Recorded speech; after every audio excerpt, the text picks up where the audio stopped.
Ready?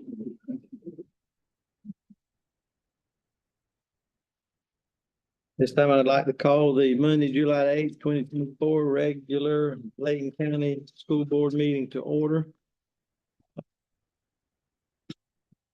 Thank you all for being here. We appreciate what you do for the school system.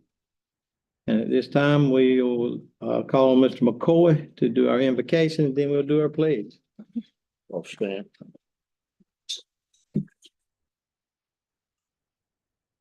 Dear Heavenly Father, Lord, once again, we find ourselves looking to the hills from which cometh our help. Realizing, Lord, that all of our help comes from thee. And Lord, tonight we would be remiss if we didn't acknowledge just how good you've been to Bladen County. And Lord, for that reason, we say thank you. And Lord, we pray that you guide us tonight as we prepare to do what you will have us to do for the children of Bladen County. We will forever give you your name to praise. This is our prayer. Amen. Amen. Move. I pledge allegiance to the flag of the United States of America and to the republic for which it stands, one nation, under God, indivisible, with liberty and justice for all. Yes.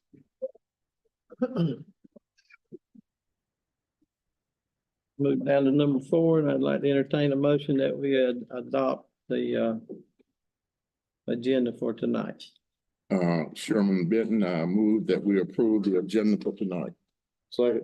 Been moved and properly seconded that the agenda for tonight be approved. Is there any discussion? No discussion. All those in favor, let it be known by saying aye. Aye. All opposed likewise. No opposition, motion carries. So the agenda for tonight has been approved. Number 5, approval of consent agenda. Entertain a motion. So moved. I'll second the motion. Okay. Been moved and properly seconded that we approve tonight's consent agenda. Is there any discussion? I got a little bit of discussion, Chairman. In reference to the renewal of the Coastal Horizon contract, and is there anything new that we're doing in that contract based on what we had last year? That's renewal of the same services. That's the day treatment program. That's Elizabethtown Primary, Elizabethtown Middle School. So there's no additional services, nothing being taken away. Nothing taken away. It's just renewed. And basically what it is the space they're currently using, most of that, and they do all the billing and everything on their end. So just the same as what they've had before the last few years. And how many students are they servicing? Do not have information currently. Ms. White Smith would have that, but she's on vacation, but I can get that to you all. Okay, I would like to entertain that before we approve that contract. I think it's prevalent to what we need for the district. Any further discussion? Here's none. All those in favor of the motion to approve tonight's consent agenda, let it be known by saying aye. Aye. All opposed likewise. Night. Okay. Can I discuss from the, or We voted now. It appears to me that the motion carried. put me down for a name?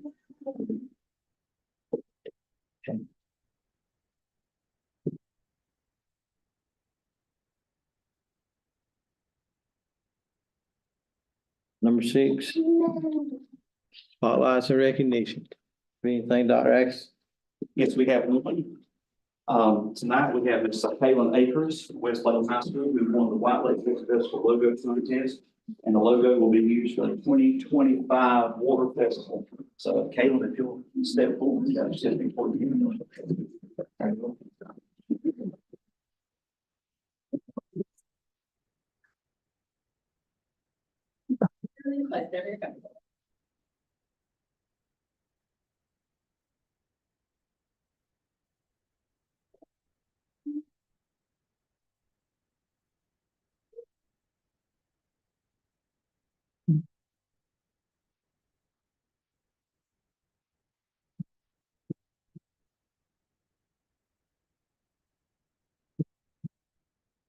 Number 7, citizen participation.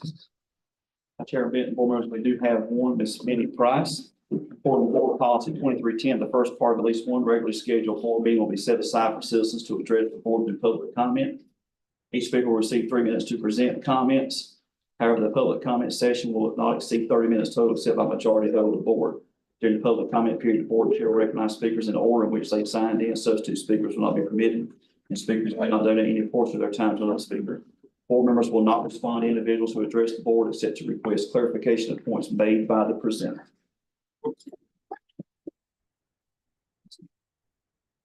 Good evening, board member. I have a question. I was saying is, Mr. Davis, I want to know what does the memorandum of understanding with Coastal Horizon, what does it entail?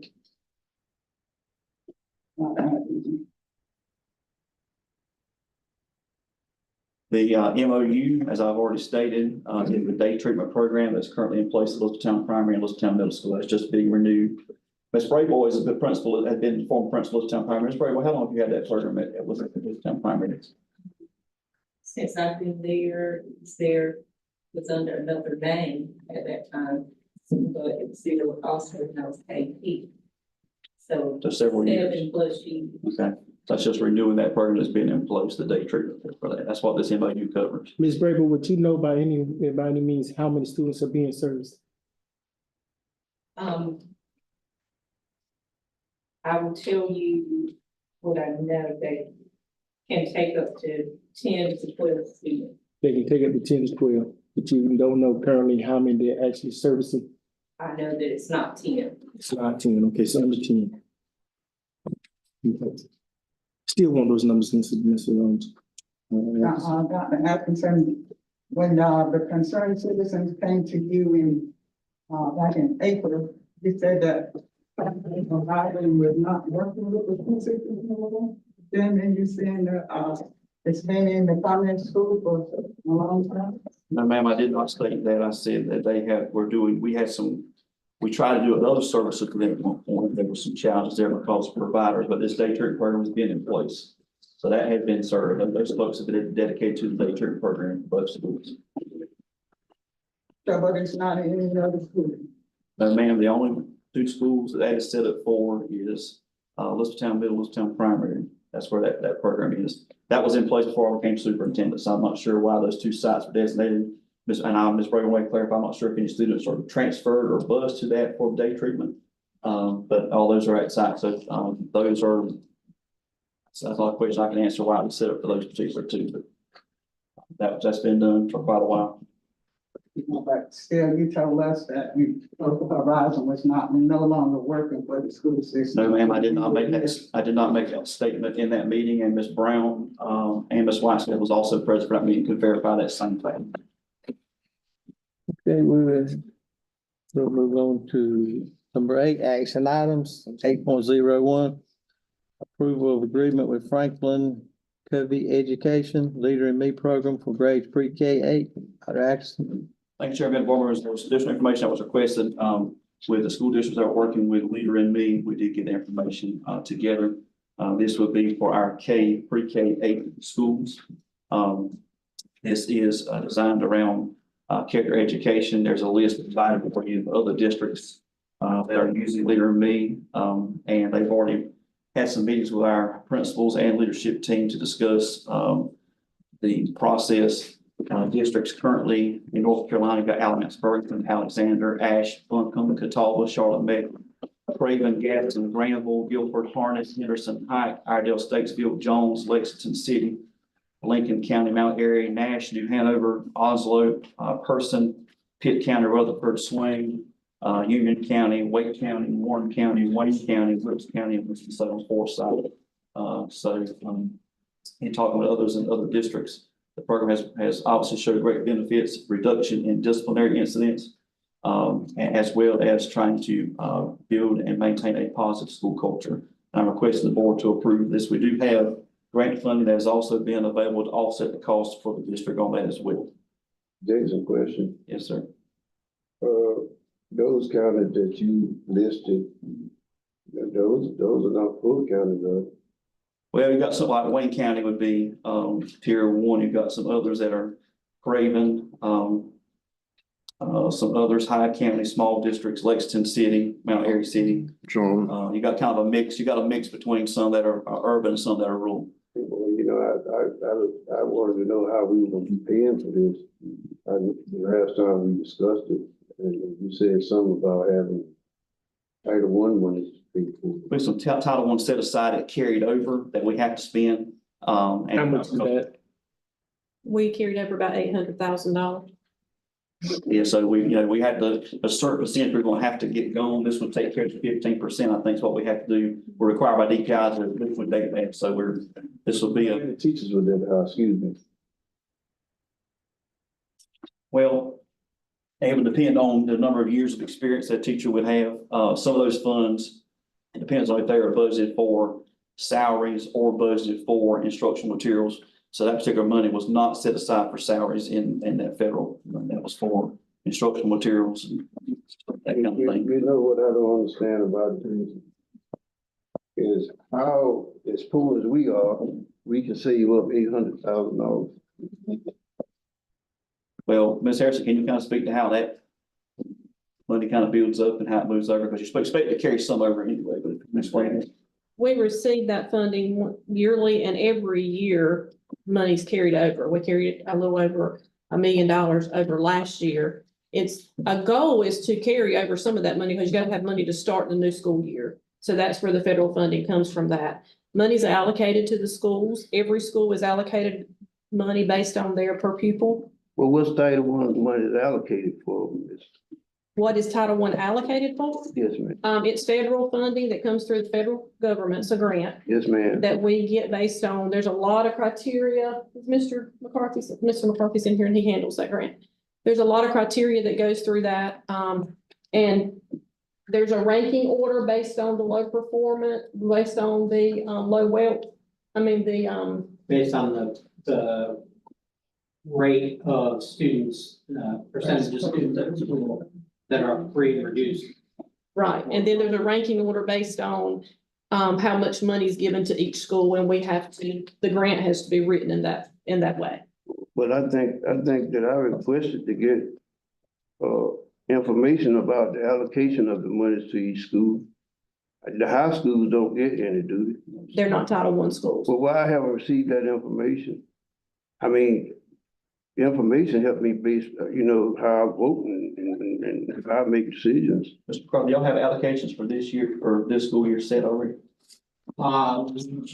Just submitted the information, had a week from the beginning of July before we could do that. So I've just submitted those numbers in today as far as what to get your percentages for each school. But it has not been determined as far as how much each school is getting per student. And that's what comes from DPI. correct? Yes. Well, my thing is that I would appreciate the last monies that were allocated, Mr. Bobby. I mean, I ain't got a problem with receiving that. We can get it. Just to see, I mean, well, I can't bring it in while you can save up $800,000 and we got problems in the schools for all these poor kids we got here. I don't understand why we saving that money up like that. Well, one thing I think that you see is ESSER kind of offsets some of that because some things were transferred out because the goal, ESSER being temporary, if you can carry over, Ms. Harrison was able to move some things to ESSER to free up additional Title I money to carry over as well. So, because we had to cover, 3 months of salaries and all from carryover as well. Yes, Because the federal fiscal year won't start until October. that's right. So it goes October, so where all the state funds would start in July, provided we have state budget, not do continuation budget, that doesn't come until October. I thought the money was for something like reducing classroom sizes or maybe I'm wrong. But I thought it was like, to help poor kids.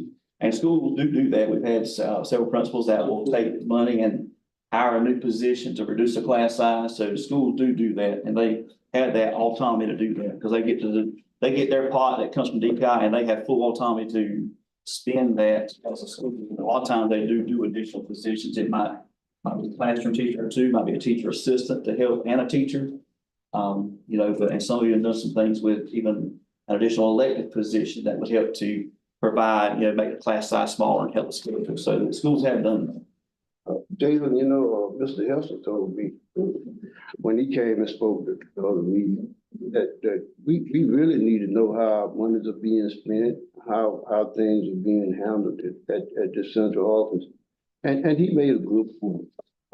And because I really have not dug into the monies, but I really want to dig in to see how our monies are being spent. And, y'all can have anything you want on that. And, ma'am, I said, I can give you any kind of report you want. and I'd like a report to see what those monies can be spent for. Sure. Yeah. And you can get that too on What's allowed. DPI. How would I find that myself? Well, I'm just saying that it is out there on the DPI website. Yes, That ma'am. tells you in the financial business, whatever, but I mean, I can print it out for you. It's just a huge document that tells you exactly what every line item can be used for. Yeah, okay. And what can be spent. I would like that because, I mean, we board members and we don't know this stuff. Well, and anything over $90,000, I can't even approve the superintendent. It has to come to you all. So there's no large, even on that, we would have, that cannot even be done. That's in policy, so. With Jason, my thing about over $90,000, somebody's gonna give you some services for $0,000 or zero monies, and you didn't even need us to approve for those services because it didn't cost us anything. Well, with the MOU, with that particular situation, with the MOU and the legalities of that, it had to have the board's approval for it being the MOU. Otherwise, we I'm could, just saying. Don't we have audits every year? Yes. and they're coming next. They'll be here the week of the 23rd. And we get that every, Yes, you get that every year. thanks. Actually, they come twice a year. They come in January for a compliance audit to make sure that we're meeting all laws and policies and Right. procedures. And they actually do the financial audit in. Yeah, but that's, Yeah, it comes every year. The first audit report that I received, I read it. And it was talking about $1.7 million was transferred from capital outlay to general funds. That's the first, so, but we had to wait to get there to get it.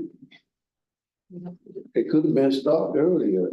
That was the situation before they called. That was Do before. you remember that? That was back in what year, 2011, 2012, maybe? That was after I left and before I came And back. that's why now with the county, we have to go every time and present capital outlay transfer, even though it's our money.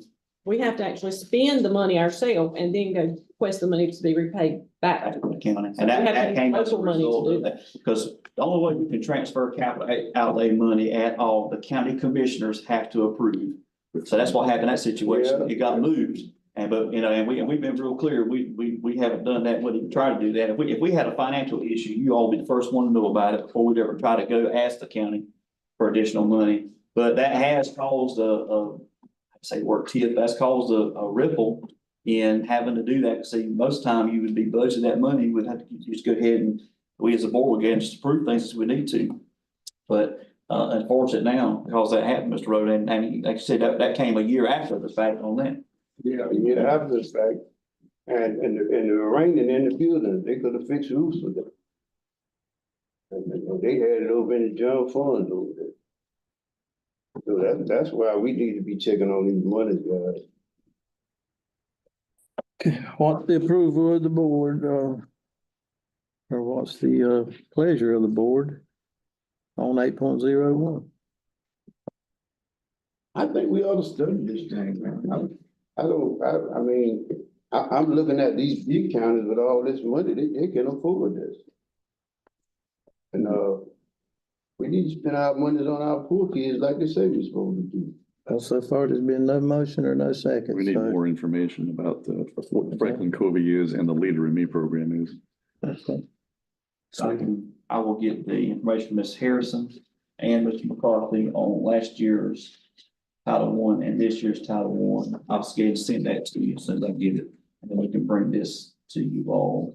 Well, the question is whether or not it dies for a lack of emotion or whether or not somebody's gonna move to put it on the table. It died, appears to me it died due to the lack of emotion. Nobody made a motion, so. I'd like to see it tabled. Could I make a motion to table it? I'll make a motion that we table it to So we get all the information that we need so we can make a good decision. I second that. motion. Because we need more information. We're not getting what we need from the district office. We're not getting what we need. We get very little information. Okay, we have a motion. That's something we gotta work on this year. We have a motion and a second that we table 8.01 improvement agreement with Franklin Covey Education. And we've had plenty of discussion. Is there any more discussion before we vote? Question. Okay, all those in favor, let it be known by saying aye. Aye. All opposed likewise. Is none, motion carries to table 8.01. Okay, we'll move on to 8.02, resolution in support of prioritizing public schools. Dr. Axe. All right, this is a resolution, that was shared, and asking boards and boards of commissioners to support. This is a draft again, board's pleasure. But I want to share that tonight if you all want to take action or, to consider it next meeting as well.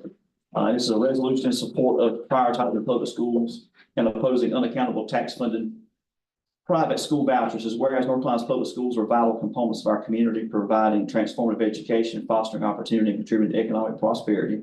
And whereas 84% of North Carolina school-age children and over 80% of school-age children in Bladen County attend public schools, reflecting high levels of parent satisfaction and confidence in the quality of education provided.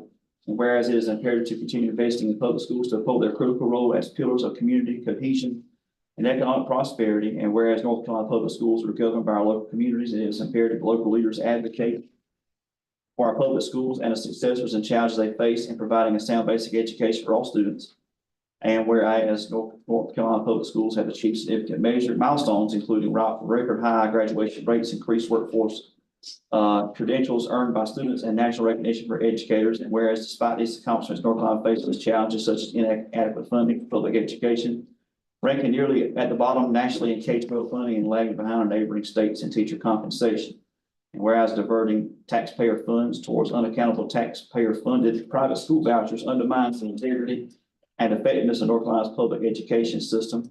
And whereas public schools receiving public money through vouchers lack accountability measures such as reporting how students perform, what is being taught, and whether they employ licensed teachers. And whereas the diversion of public funds to private schools through taxpayer funded vouchers poses a significant financial threat to public schools, potentially depriving them of essential resources and compromising the quality of education for all students. And whereas in the first year of taxpayer funded private school voucher expansion, our state's public schools could lose more than $200 million in state funding, and Bladen County could lose $2 million or 10 to 15% in state funding, with hundreds of millions lost in coming years. Whereas instead of funding private school vouchers, resources should be allocated toward expanding access to pre-kindergarten and quality childcare, increasing teachers' salaries, providing necessary school supplies, enhancing educational facilities, and ensuring equitable opportunities for students with disabilities. Now, therefore, be it resolved. This is if you all do the resolution tonight, that we would urge the General Assembly to prioritize public schools by substantially increasing teacher salaries in order to pay teachers as professionals they are and to attract and retain qualified educators, allocate significant funding toward early childhood education, quality child care, and pre-kindergarten programs to ensure our children have access to a strong educational foundation, and placing a moratorium on tax-funded private school vouchers until public schools are fully funded, ensuring taxpayer resources are invested in regulated public education institutions. And I know what the board's pleasure is on this resolution. I like everything you said on that, Jason, read it myself. What I don't hear is anything about pre-K. I just mentioned early childhood education, that would be pre-K. That's pretty crazy. You did say that. Yes, sir, I did. I missed that. Okay, and what did it actually specify on that again? If you can point it out. It says providing increasing significant funding toward early childhood education, also child care and pre-kindergarten programs to ensure that all children have access to a strong educational foundation. Okay, but it doesn't say anything about teacher pay in there. It does, it says all teachers to be paid, the increased teacher salaries. That's number one. Okay, okay, That'd be all that. all right. So the goal is to, stop taking away from school systems and public schools to fund private schools. That's the ultimate goal. That's it. The legislation this time, they were dealing with they ended up passing a couple of quick bills. This one, I think, is going to end up becoming law because the governor designed to go ahead and give the already planned increases that were in state budget.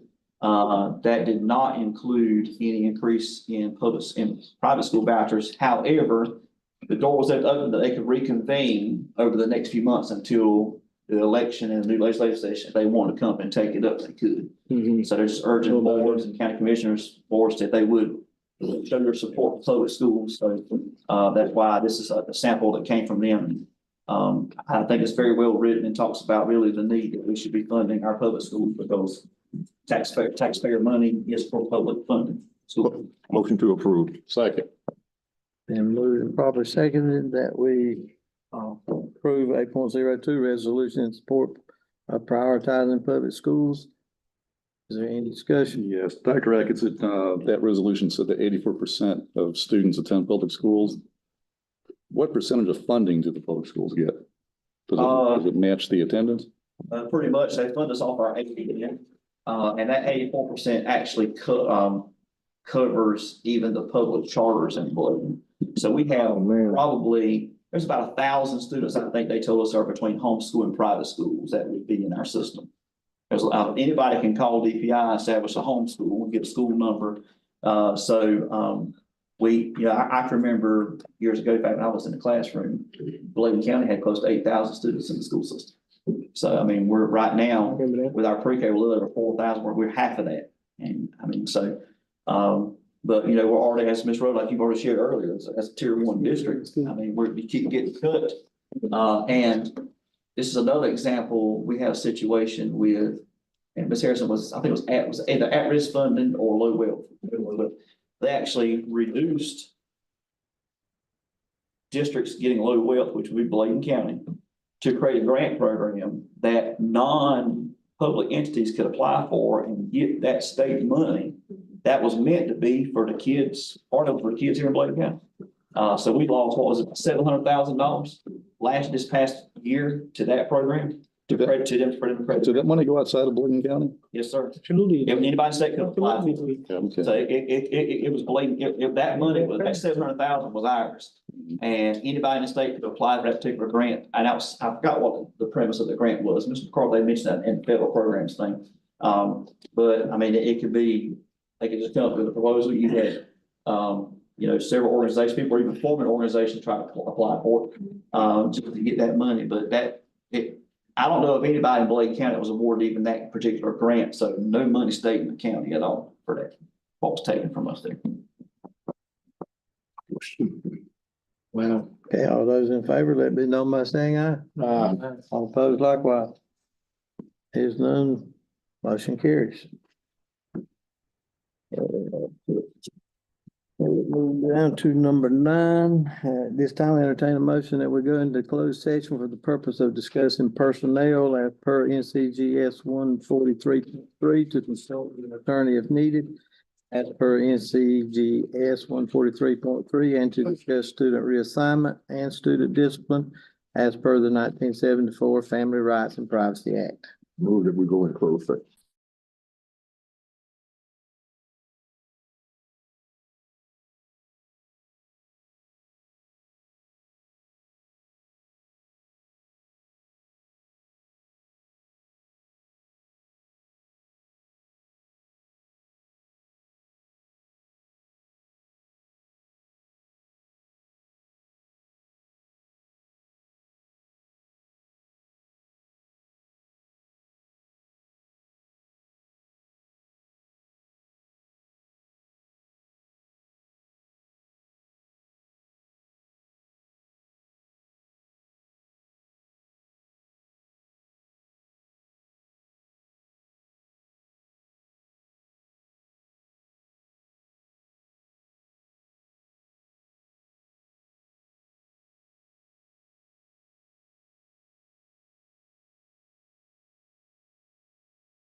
Executive session. Second. It's moved and properly second, we come out of executive session. All those in favor, let me know by saying aye. Okay, all opposed? Here's none, motion carries. Okay, we are now back in open session. We'll move down to number 10. Closed session action item, Dr. Ack. Thank you, Chairman. The board will recommend you approve the personnel action items. Entertain a motion. I move that we approve the action item. Second. Okay, moved and properly second, and we approve 10.01 personnel action items. All, any discussion? No discussion. All those in favor, let me know by saying aye. All opposed likewise, here's none. Motion carries. Matters of interest to the board.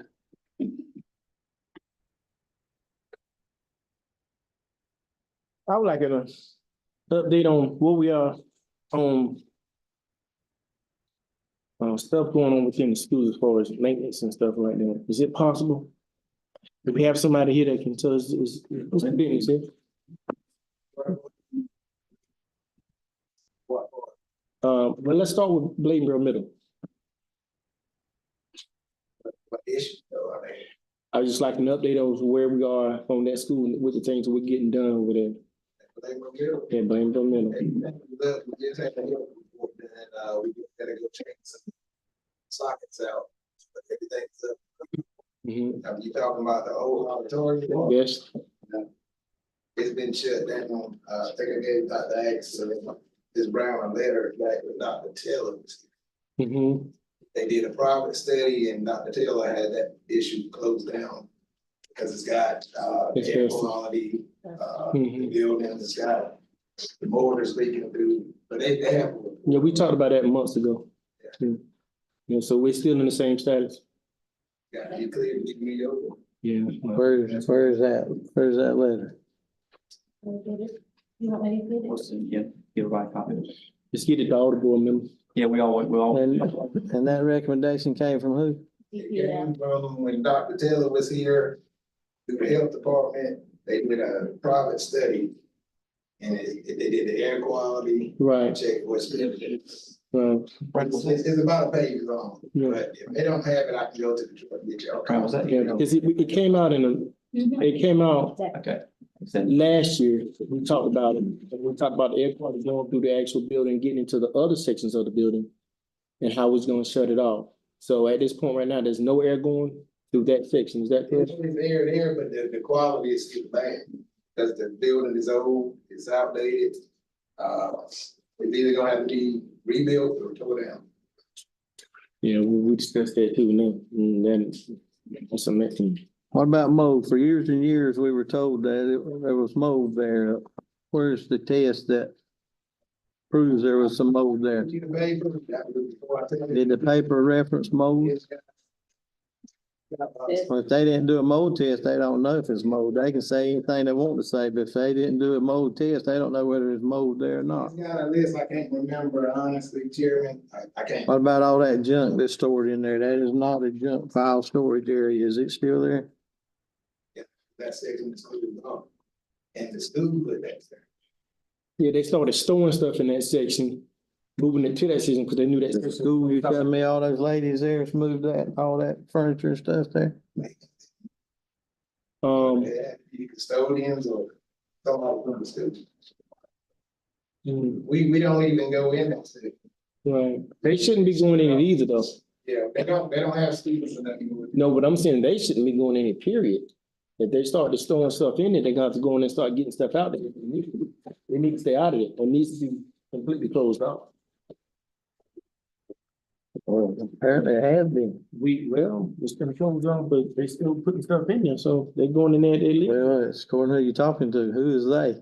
You right about He that? says maintenance didn't do it, and they say they didn't do it, so I wonder who they happens to be, They got some cousins. who really did it. What's the status on East Arcadia Street? That back building back there. Back building, the air quality and stuff in there is good, there's no.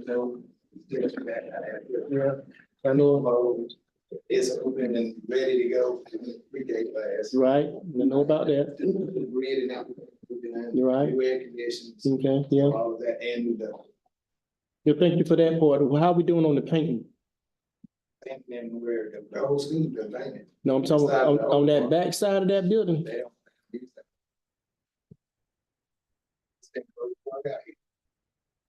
I can only tell you. Okay, I can talk to the principal now. Me and him did a walk around the whole school and They don't use that part. yeah, I know they don't, but what he was telling me is that it's not being used until it gets repaired. So that's what I'm asking, where we at in the repairs for that section? It's the first I heard of repairing the school was that section was closed off. But like I said, that was before I took this position. They don't have enough students anyway to be back there. I understand. Look at I the understand, but the way we're spending money, we don't need to let it go down. The objective is to get the up to 100 students. So we don't need to let it go down and then have to turn around and get the 100 students and then have to spend a fortune to keep them in there. It's still air back there. I mean, that's what. Yeah, I walk. Air and stuff is I walk. working back there, but that section was closed off. But when I had the pre-K tested, I tested that for mold too. There's no mold. Yeah, I know about that. Good job on that. Good job getting that done. There's probably. Getting that prepared for them. That back hallway. So it's probably, the only issue you're gonna have back there, you got a lot of air units that are. Exactly. Yeah, I know about that too. So do we have a plan for that? Are we, As like I told you before, y'all come up with the money, I'll make it happen. so Jason, how we gonna fix that part? We closing the school. Well, the board had to make that decision as a whole, and that was something. Well, you got to bring it to the board. You got to get the plan. You got to put Brought together. it to the board and shared his initial plan, said we'd be bringing back some stuff for study in the fall. I did bring a plan to the board. I talked about it for two meetings. Okay, First meeting was shared, second came back and part A that you guys voted on. Part B was that talked about East Arcadia and Clarkton as a K-12. We didn't touch anything in part B. I remember that. Yeah, so yeah, right now we got some things we got to study. So part of that coming back is we want, and Mr. Lynn, we're going to get together calls because we know some things, septic and all is would have to be done to keep the building open. Okay. So that would be another thing. What would the cost be to bring that back hallway up? Hey, we put one up there at Tar Heel for a daggone field house. I mean, for the concession stand, for some bathrooms. So why not do it at school where there's actually students going day to day? Well, That's a no brainer. well, that Mr. Lenny could probably talk about the septic system is at East Arcadia. I know, I think it was an upgrade to what was at Target for that concession. If I remember, I'd have to go back and see what it is. But again, I'll bring the facts to the board. You all can make the decision which way to go. That was original intent. And what I shared, when I shared that plan that you all approved part A of, that I would bring everything back in the board to make a decision. Because the other thing statutorily is going to have to be done too. Before you do anything with a closure of a school, you got to have a public hearing. It has to be done before the board can do anything with that building. And we deferred all that to the fall, but we wanted to get all the information so that we know where we are. And if we decide we'll keep things open, it's just a matter of, will it be part of the capital budget? What would the case? What would it be? Is it HVAC? Is it additional painting? I know whenever you go there, you got the media center, you got 2 rooms behind the media center. That's all that's being used. Everything from the double doors back. Right. Ms. Rose is asking, I think it's about 8 classrooms on that end, but all the students, with exception of pre-K, are in the front building. Right. Jason. The plan about sending those students to Columbus County, are you talking to the people in Columbus County about that? Well, they just identified, of course, their county commissioner, they just identified a site for the new school that they're going to be building over there. Plus they have a new superintendent that's just started. So I didn't want to engage conversation with the outgoing superintendent and then when she's going out, but my plan was also talk with them about what those numbers look like, what that school's going to serve. I believe the site, Ms. Harrison, I think it's going to be where 211 and 214 near the Bolton areas where they're looking. Near that Dollar General, because we're looking at constructing that building. And again, I would know more specifics. I think they also got a public school grant. And what age groups are they putting in that school? Pre-K. Pre-K through 8. A lot of people are going to K-8 buildings now. A lot of schools are going to K-8 buildings. They're doing. K-8. Especially smaller districts like that, but I did want to re-engage with them, Mr. Rhoda, once, they kind of, got in place, and kind of see where they were, because that was one of the options, talking to them about interdistrict agreement. So there was like three different kind of options that we could look at. That one, potentially K-8 for, Clarkton. I do know on our part for capital, and is that we did put it in our budget, didn't get approved yet.